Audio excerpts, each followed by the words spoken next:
IGNOU MHI 10 Bharat में नगरीकरण chapter 1 part 2 नगरवाद और तुलनात्मक पद्धति।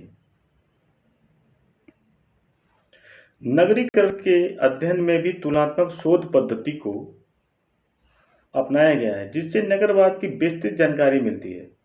इसके लिए अनुभवजन्य आंकड़ों का संग्रह विभिन्न दृष्टियों से किया जाता है। तुलनात्मक अध्ययन से नगरीय प्रक्रियाओं में निरंतरता तथा परिवर्तन के प्रेक्षण करने में मदद मिलती है। इससे विभिन्न समाजों, राष्ट्र और महाद्वीपों के लोगों से भोजन की आदतें, दैनिक कार्य, शयन प्रक्रिया, घरों की आकृति, वेशभूषा आदि को शामिल किया जा सकता है। तुलनात्मक पद्धति से विस्तृत भूमंडलीय और स्थानीय प्रक्रियाओं के मध्य पारस्परिक अंतर्दृष्टि का भी ज्ञान होता है।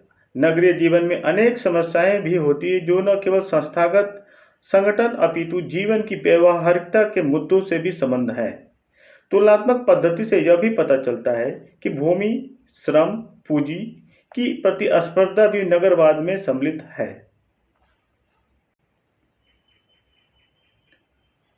नगर में निर्धनों, महिलाओं, धार्मिक समूहों और सामाजिक अल्पसंख्यकों की अपेक्षा की जाती है, वर्तमान में जिसकी ओर लोगों का ध्यान गया है। नगरवाद का इतिहास लेखन 19वीं शताब्दी में नगरवाद के आधुनिक अध्ययन कला, मानविकी और समाज विज्ञान के मिश्रण से शुरू हुआ। हॉब्सबॉम के अनुसार यह ऐसा लेखन है जो वैरायटी स्टोर के समान है, जिसमें प्रस्तुत वस्तु शामिल हो सकती है। नगरीय इतिहास नगर को संपूर्णता के रूप में देखता है। नगर का भूदृश्य, काल्पनिक या वास्तविक जो भी हो, इसके निवासियों द्वारा रचित है। इसमें सभी निवासियों की विशिष्ट भूमिका होती है।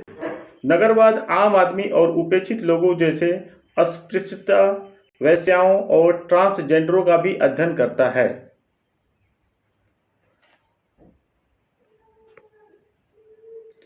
नगरवाद संबंधी आधुनिक अध्ययन हेनरी पिरेन और मैक्स वेबर। नगरवाद संबंधी आधुनिक अध्ययन का कारण औद्योगिकीकरण था,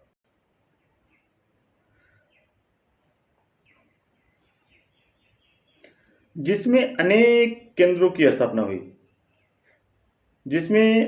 नगर केंद्रों की स्थापना हुई। वस्तुतः इसके कारण मानव जनित अनेक समस्याएं उत्पन्न हो गई थी। हेनरी पिरेन ने 20वीं शताब्दी के आरंभ में नगर क्रांति की विशिष्ट लक्षणों का पता लगाया। उनके अनुसार यूरोपीय नगरों का प्रादुर्भाव एशिया के साथ व्यापार खुलने के कारण हुआ।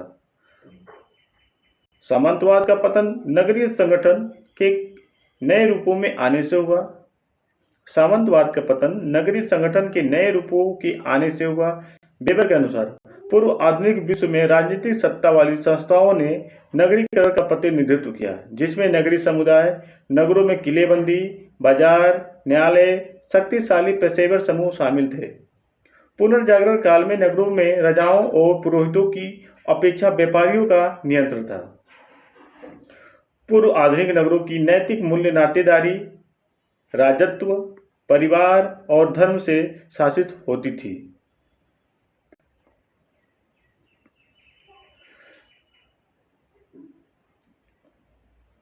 जबकि आधुनिक नगरों में तर्कसंगत और साधक मूल्य पर अधिक महत्वपूर्ण दिया जाता था। अमेरिका में नगरवाद का अध्ययन। अमेरिका में शिकागो स्कूल नगर प्रेक्षण का रूप क्षेत्र बनकर वैज्ञानिक मापन, परिमापन और तुलना का विस्तृत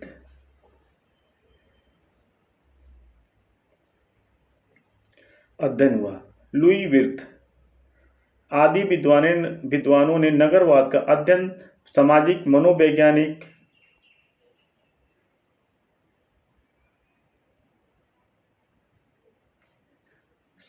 मनोवैज्ञानिक और ऐतिहासिक संरचनावाद के आधार पर किया।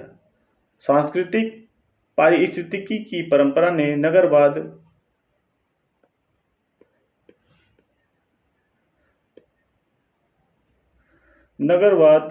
को मानव पर्यावरण, प्रौद्योगिकी तथा सामाजिक संरचना की गतिशील अंतःक्रिया के परिणाम के रूप में समझने का प्रयास किया। सुमेर, मिस्र या सिंधु घाटी जैसे नगरों के नगरवाद का अध्ययन जलवायु परिवर्तन के आधार पर किया गया। इस आधार पर हड़प्पा संस्कृति के पतन का कारण पारिस्थितिकीय असंतुलन बताया गया। अतः वर्तमान में नगरों में पानी, बिजली और अपशिष्ट के निकास के लिए पर्याप्त क्षेत्र उपलब्ध कराए जा रहे हैं। नगरवाद और आधुनिकता। नगरीकरण में आधुनिकता का विशेष ध्यान रखा गया है। यह आधुनिक नगर के भवनों में स्पष्ट रूप से दिखाई देती है। यहाँ भवनों को नियोजन पंक्तियों में सड़कों के किनारे किया जाता है ताकि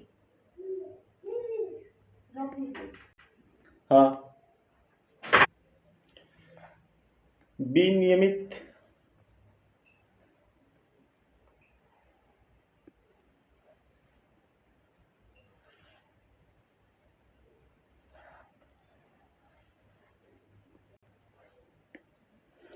विनियमित मार्ग और मापित दूरियां हों। यूरोप के टाउन हॉल में भव्य घंटाघर बनाना समय अनुशासन की ओर इशारा करता है। बुद्धिजीवियों ने निर्मित स्थान पर ध्यान आकर्षित किया। उन्होंने शहरों में अतिक्रमण, सुपर ब्लॉकों के सृजन, बंजर भूमि के अभाव के मुद्दों की जांच की। इतिहास और सांस्कृतिक मनोवृत्ति। नगरीकरण सांस्कृतिक मनोवृत्ति से जुड़ा हुआ है। यह मनोवृत्ति नगरवाद के अभिनवजन्य पक्ष को जानने का एक प्रयास है। नगर को एक अपरिवर्तनीय स्थल के रूप में देखने की उपेक्षा इतिहासकारों ने वर्ग, प्रजाति, लिंग, लैंगिकता पर आधारित पहचानों के निर्माण की प्रक्रिया का अध्ययन किया। उन्होंने दर्शाया कि लोगों नगरों में स्थानीय क्षेत्र में रहते हैं, जो दैनिक प्रचलनों तथा व्यक्तिगत और अव्यक्तिगत नेटवर्क की श्रृंखला से उत्पन्न हुए। फेसबुक और ट्विटर की परस्पर क्रिया इस नेटवर्क का अंग है। 1970 के दशक के आरंभ से नगरीय स्थलों के निर्माण और प्रबंधन में पुरुष लिंग के इतिहास के प्रति लोग सचेत हुए। विचारकों ने कहा कि सार्वजनिक स्थलों और घरेलू स्थल के विषय में विचार पुरुष केंद्रित विचारधारा से प्रभावित हैं। उदाहरण, 20वीं शताब्दी के पूर्वार्ध तक अधिकांश नगरों में महिलाओं के लिए सार्वजनिक शौचालय नाम मात्र के थे, जबकि पुरुषों के लिए प्रत्येक जगह मिलते थे। नगरवादी इतिहासकारों ने नगर के निवासियों के अनुशासित और नियंत्रित करने के लिए साधनों को जुटाने की आवश्यकता की ओर ध्यान दिलाया।